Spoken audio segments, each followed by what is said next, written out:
Las noticias como son. Bueno, pues nada, muchísimas gracias por la sintonía aquí en Las Noticias como son en Radio Martí. Hoy vamos a hablar del tema donde pues, muchos medios de prensa en el mundo continúan hablando, y es el tema de este coronavirus, como se le llama popularmente, el COVID-19, que es la enfermedad. Y lo vamos a hablar porque hay muchísimas preguntas, hay más preguntas que respuestas. Por supuesto, muchas veces nos inquietamos y no sabemos hasta cuándo va a ser toda esta tensión que estamos viviendo en el mundo. Muchos de nosotros en momentos determinados trabajando desde nuestros hogares, haciendo nuestros programas de radio desde nuestros hogares, médicos consultando a través de una pantalla de computadora, a través virtualmente consultando a la persona, oficinas totalmente cerradas y los empleados haciendo lo que se puede a través del internet. Fábricas cerradas, algunas abren, otras cierran. Es un momento único, sin precedentes que estamos viviendo en el mundo y no sabemos hasta cuándo. No sabemos si la vacuna va a ser la solución, no sabemos si, por ejemplo, qué tiempo de inmunidad nos va a dar la vacuna. Eso es una pregunta clave en todo esto. El coronavirus, cuando a una persona le da y se cura, ¿qué tiempo de inmunidad tiene? No es igual al sarampión, a la china, a la papera, que le da una sola vez en la vida a las personas. Todo esto lo vamos a tratar de hablar con alguien que al final del programa o vamos a estar más tranquilos o vamos a estar más intranquilos. Me refiero al doctor José Antonio Cisneros, un bioingeniero en sistemas de salud. Doctor, gracias por acompañarnos. Bienvenido al programa. Muchas gracias.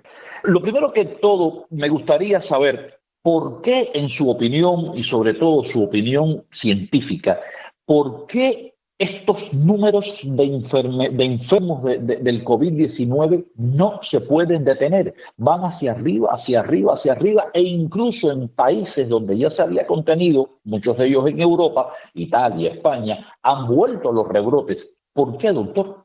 Bueno, los rebrotes han vuelto, al igual que en aquellos países donde está comenzando la curva, por el contacto entre seres humanos. O sea, este es un virus que se contagia esencialmente de humano a humano. No, es poca la probabilidad de infectarse tocando superficie o entrando en contacto con superficie donde ha dejado el virus. Eso al principio se temía, pero la evidencia cada día más contundente es de que la gente se contagia en estrecha proximidad con otro ser humano que esté produciendo virus. El problema es que la misma persona que está activamente produciendo los virus no lo sabe. La enfermedad se caracteriza por ser muy contagiosa, es por eso, porque hay mucha gente que es asintomática, no tiene ningún criterio de estar enfermo, pero cada vez que estornuda, habla o tose, crea una suerte de burbuja de virus alrededor de él enfrente, y quienes otras personas estén en su proximidad inmediatamente pues se contagian. Porque por ese efecto de facilidad de que el virus entre a la vía respiratoria e inicie su replicación allí en la vía respiratoria, las células de la vía respiratoria. Lo que pasa es que no todas las personas van a sucumbir a la enfermedad, y el espectro de afectación va desde las personas que pasan 1 o 2 semanas con malestar, fiebre alta, algo de disnea, dolores musculares, trastornos intestinales, los típicos trastornos que se dan en general en muchas virosis, pero en este caso mucho más severa, mucho más fuerte. Y hay una pequeña proporción de la población que requiere pues un tratamiento más intensivo, va a tener dificultad respiratoria, va a desarrollar una neumonía grave que va a requerir hospitalización a nivel de terapia intensiva. Y ese ha sido el gran objetivo de las campañas sanitarias, ha sido minimizar el número de estas personas que se enferman gravemente, para que todas no saturen la capacidad del sistema de salud de cada ciudad o de cada país, al extremo de que muchas personas se mueran de no poder recibir la atención a tiempo, que fue lo que pasó en Europa y es lo que no ha pasado en algunos países asiáticos, que han podido ver un incremento en los casos. La gente asumió con responsabilidad la cuarentena, según un seguimiento de aquellas personas que estuvieran enfermas para aislarlos, para que no se pusieran en contacto con personas que no habían sido contaminadas, y eso hizo posible pues contener la epidemia a niveles aceptables. ¿Qué es un nivel aceptable? Siempre va a haber casos, siempre va a haber enfermos que se van a complicar, pero no van a ser tantos ni tan súbitamente que el sistema de salud no los pueda atender.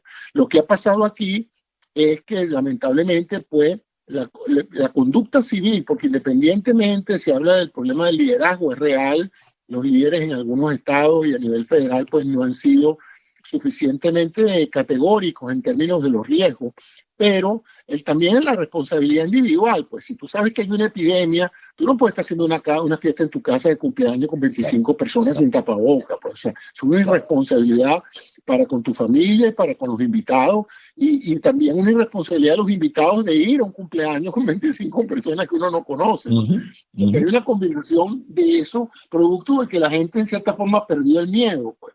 Está también la otra parte, ¿no? Mucha gente ha tenido que salir a trabajar, a consumir, a buscar el sustento diario, y esto promueve la interacción entre humano y humano, y eso es lo que hace que haya más casos y, por supuesto, inevitablemente más muertes. Doctor, cuando usted estaba hablando, no sé, me viene algo a la mente, le voy a decir, perdóneme si está mal lo que estoy diciendo, pero estoy hablando con un médico. Yo creo que la mejor manera de aprender es diciendo todo lo que uno siente, en este caso como periodista y como ser humano. La cuarentena quizás se entendió mal. Usted estaba hablando que la cuarentena lo que evitó fue que todo el mundo se enfermara al mismo tiempo y colapsaran los sistemas de salud. Y eso es cierto. Quizás entonces nosotros entendimos muy mal la cuarentena y la entendimos como una solución y no como evitar enfermarme al mismo tiempo. Es decir, aguantar mi enfermedad para dosificar la cantidad de gente enferma y que no todos seamos enfermos al mismo tiempo. Quizás se entendió mal la cuarentena. Muchos pensaron que, si yo hago una cuarentena ya es la solución para no enfermarme. Quizás en la psique del ser humano funcionó así. Sí, pero es que fíjate, a través de todo el proceso se ha ido aprendiendo cosas que no se sabían al principio. Yo recuerdo que cuando todo esto comenzó a principios de marzo, la idea de la cuarentena es, si usted se va a infectar o se infecta, usted guarda una cuarentena de 14, 20 días, y si usted no le ha pasado nada es porque usted no está infectado. Porque si está infectado, tarde o temprano va a tener síntomas y signos de la enfermedad. En otras palabras, no se le decía a la gente, bueno, es que usted se infectó el año pasado y este año es que se dio cuenta de que estaba infectado. No, es una enfermedad infecciosa de ascenso rápido que cuando cae en manos de una persona susceptible, en menos de 7 días, 10 días, ya la persona está sintomática y en 20 días puede estar en condiciones graves de salud. Entonces se dijo, bueno, si toda la persona se queda en su casa y pasa 20, 30 días y no pasa nada, es porque esa gente no está infectada. Lo que no se sabía en ese momento era la magnitud de la cantidad de gente a nivel mundial que ya estaba infectada y que era asintomática, lo que se llamaba la transmisión en la misma comunidad. Ya no de que tú vinieras de alguien de China o viniera alguien de otra parte, no. Ya en la comunidad había portadores asintomáticos del virus que mientras estaban en su casa no estaban contaminando a nadie. Pero cuando se inició la reapertura de la actividad económica, pueden ir a los bares, pueden ir a los salones de belleza, a los spas, etcétera. Bueno, esas personas que estaban activamente produciendo virus salieron de sus casas y ahora empezaron a contaminar a los vecinos y a los compañeros de trabajo. Y esa es la razón por la cual estamos en una situación donde cuando en una empresa o un grupo humano que trabaja juntos un caso sale positivo, inmediatamente hacen que el resto de los empleados vayan a hacerse el test y probablemente se queden en su casa porque la probabilidad de que se contaminen, se infecten es muy alta, ¿no? Hay una comparación que usted sabe que para todo, o sea, para todos o sea, hay colores para todo el mundo, ¿no? Y bueno, pues para eso se han hecho los colores, para que la gente pueda escoger. Hay algunas comparaciones y personas que hacen comparaciones con la influenza. Todavía a esta altura veo personas haciendo comparaciones con la influenza. Por ejemplo, yo antes de comenzar el programa busqué un poco de información y de acuerdo al CDC, que es el Centro de Enfermedades acá de Estados Unidos, la agencia, entre octubre del año pasado y abril de este año, es decir, un periodo de 6 meses, se cree que puedan haber habido unos 56 enfermos por influenza en 6 meses. Claro que cuando uno ve, esto es en el mundo, ¿no? Cuando uno ve que en el mundo pues hay 14, 13, 14, 15 millones de infectados en un periodo un poco menor, de 3 meses, aproximadamente 3, 4 meses, uno dice, bueno, la tendencia es parecida. Y quizás numéricamente puede ser comparable la influenza con el coronavirus. Claro que la influenza no se cubre en la prensa, nosotros no la cubrimos caso a caso, el coronavirus sí lo estamos cubriendo caso a caso. Usted como profesional, ¿realmente hay comparación entre en la influenza y este COVID-19? Bueno, sí hay y no hay. Sí hay porque Uh-huh. ambos son virus, sí hay porque ambos atacan el sistema respiratorio, sí hay porque ambos generan inmunología, o sea, eventualmente tu sistema inmunológico te defiende de la influenza y también te defiende de eso. Donde vamos es en la mortalidad, o sea, la mortalidad, la gente que se muere de la enfermedad, no de las complicaciones asociadas, que si tú eres un cardiópata y te da la influenza. Claro. Entonces, obviamente, si tú estabas al borde de un infarto, un ataque de influenza, pues te coloca en el infarto. ¿Me explico? Entonces, claro. Muchas de las muertes por influenza, influenza es el factor disparador, el trigger, pero en realidad hay una causa subyacente, ¿ves? Entonces, por eso es que la influenza es más grave en la población más vulnerable, en los niños enfermizos y los adultos enfermizos. Entonces, es la gente que se muere de influenza. Tú y yo hemos muchos tenido un ataque de influenza y a veces ni siquiera con ninguna medicina se nos pasa. Pues. Con pasar 3 o 4 días metido dentro de una casa, tomando agua con limón y viendo televisión, nos sentimos mejor, nuestro sistema responde, ¿no? Eso es un aspecto. El otro aspecto es que de una u otra manera ya hay muchas generaciones de gente vacunada contra la influenza que nos vacunan cada año, o sea que ya hay una inmunidad de rebaño. Por eso que la influenza no es más grave también, porque ya hay una suerte de inmunidad de rebaño después de estar poniendo tantas vacunas a través de tantos años, que son válidas porque son diferentes cepas, diferentes códigos genéticos, pero eso se produce una inmunidad cruzada que también ayuda. Lo que hace grave el COVID también es que el COVID te lleva al hospital a una persona completamente sana, sin diabetes, sin hipertensión, sin falla renal, sin corazón, y en 15 días te lo está matando de una neumonía con trombosis y con falla cardíaca. Entonces, eso no lo hace la influenza. Y tenemos entonces también en la parte estadística ya de muertos una enfermedad infecciosa que es 10 o 20 veces más mortal que la influenza. Entonces hay que tener mucho cuidado porque uno puede decir, bueno, sí, esto es una gripecita más fuerte, sí, pero es una gripecita que mata. Entonces nadie necesita que esto se vuelva tan prevalente que la montaña de muertos sea enorme, ¿no? Mira ya cuántos llevamos. Llevamos más de 130,000 muertos en menos de 5 meses. ¿Ven? Yo creo que hemos tenido una sola guerra que en 5 meses haya matado 130,000 americanos. O sea, eso no son cuentos, ¿no? Entonces, eso es un problema grave. Y además, recuerdo otra cosa, ¿no? Cuando todo esto comenzó no se sabía la letalidad de este virus. Y nosotros los médicos siempre pensamos lo peor y nos preparamos para lo peor esperando lo mejor. O sea, nosotros no podemos decir, no, eso es un virusito, déjalo así, no vamos a tratar a nadie, vamos a esperar que todo el mundo se infecte. Porque los virus mutan. Y tú no sabes si este virus va a mutar a una mutación mucho más letal, mucho más mortal. Y tú no quieres pues que la población se diezme. Pero aquí la solución final va a ser la vacuna y eso es lo que estamos tratando. Minimizar el número de gente infectada, minimizar el número de gente que necesite terapia intensiva, a esperar ese fin de año o ese comienzo del año que viene, donde algunas de estas vacunas o varias de estas vacunas puedan prevenir las complicaciones de las personas que todavía no se han infectado. Quiero decir que la única esperanza que en este momento puede tener el mundo es la vacuna. Una vacuna que ahora, gracias a Dios, y hay que decirlo de esta manera, entró en fase final. Hay un laboratorio acá en Estados Unidos, en Moderna, que entró en fase final la prueba de la vacuna. Van ahora a subir el número de vacunados, creo que de 30 a 50,000 personas. Fase final son meses y meses. Queda en la vacuna, doctor, medicinas para esto.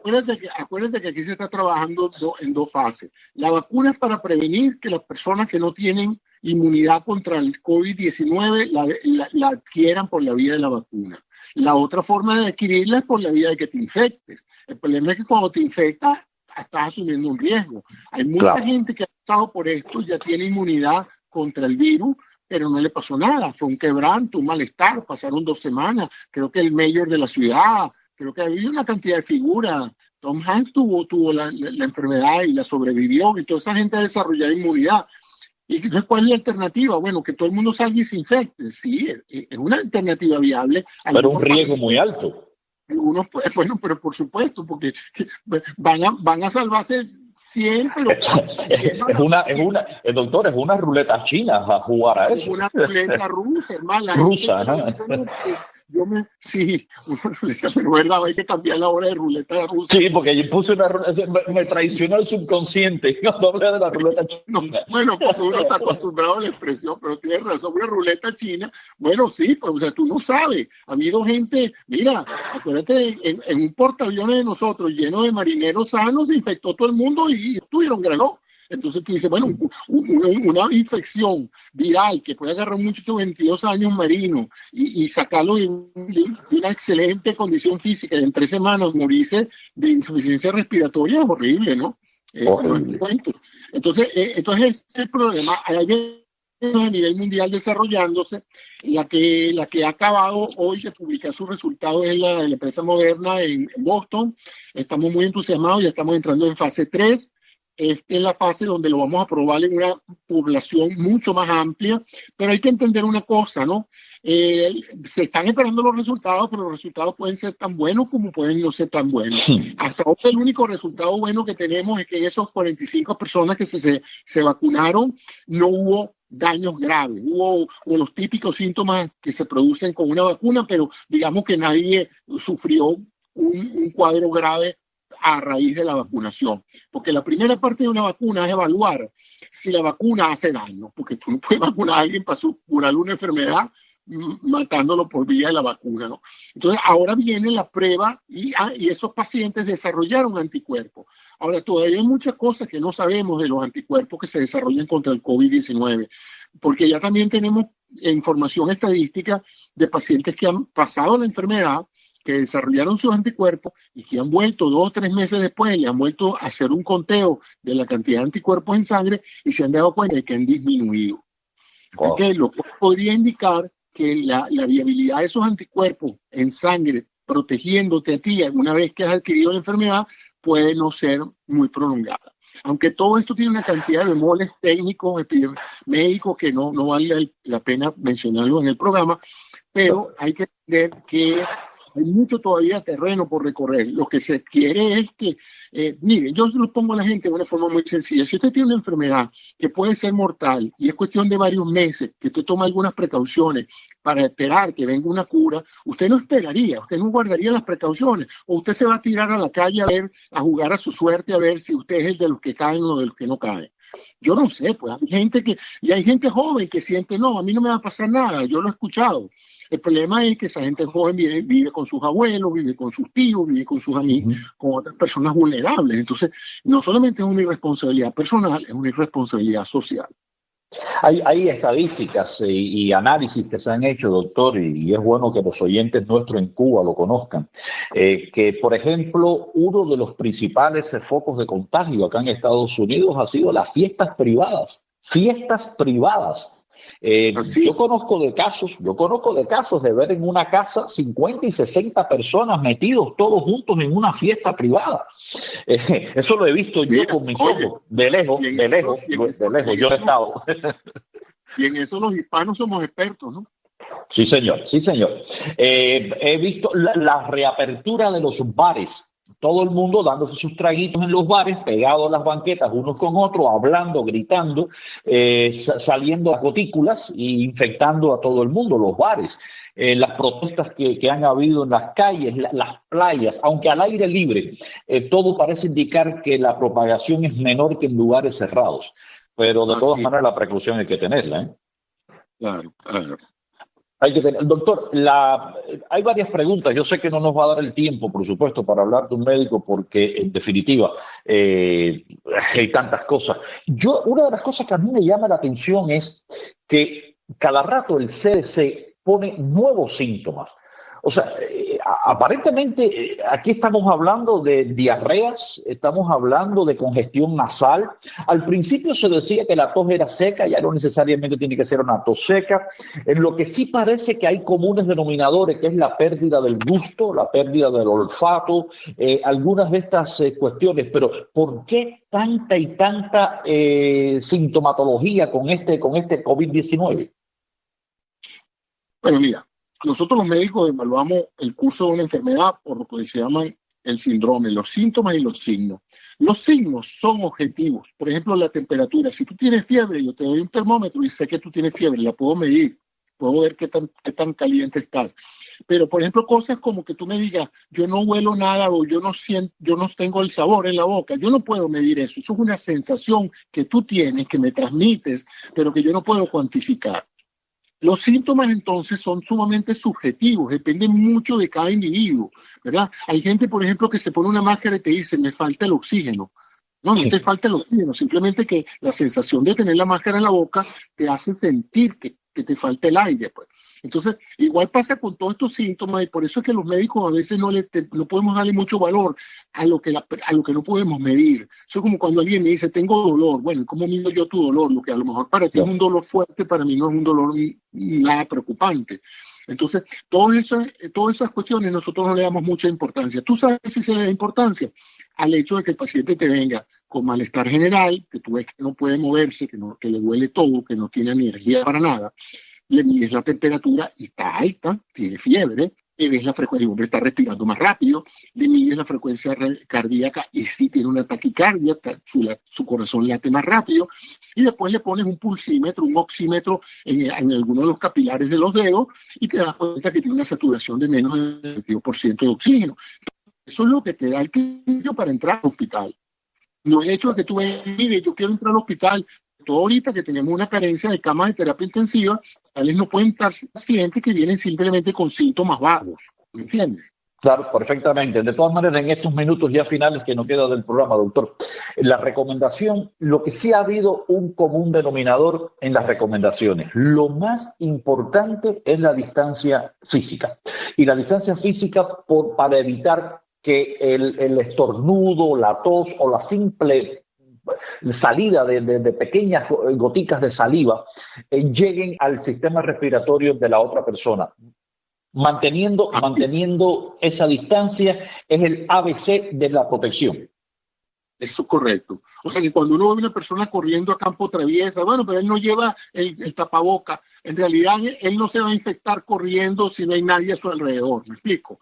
El virus todavía, afortunadamente el virus todavía no está como las esporas flotando en el aire esperando que alguien lo respire, ¿no? Si fuera así, ahora nube de virus alrededor de una persona, está presente eso, alrededor de una persona, metro alrededor de la cara de la persona que está infectando. Entonces, por eso el uso del tapaboca, para evitar que si tú eres el portador, contagies a otro y si otra, por lo menos reduzca la posibilidad de que te entre a ti por vía respiratoria. Claro, es decir, lo más importante es mantener la distancia y el tapaboca se usa para que cuando usted hable, sus partículas no salgan y lleguen y se rieguen en la atmósfera, se queden por ahí pegados. Por eso se recomienda, si es reusable, bueno, lavarlo y si no, desecharlo y ponerse uno de los otros. Doctor, creo que hemos aprendido mucho. Yo creo que lo que está en boca de todos es cuidarnos, mantener distancia, tratar de evitar las conglomeraciones, tratar de evitar sobre todo conglomeraciones en espacios cerrados y esperar, meternos ahí en un huequito y esperar a que esté la vacuna y la vacuna se empiece a desarrollar, que con el favor de Dios creo que va a ser para quizás el primer trimestre del año próximo, ¿o me equivoco? Así es. Doctor, muchísimas gracias. Ha sido un placer, el doctor José Antonio Cisneros. Con usted hemos aprendido.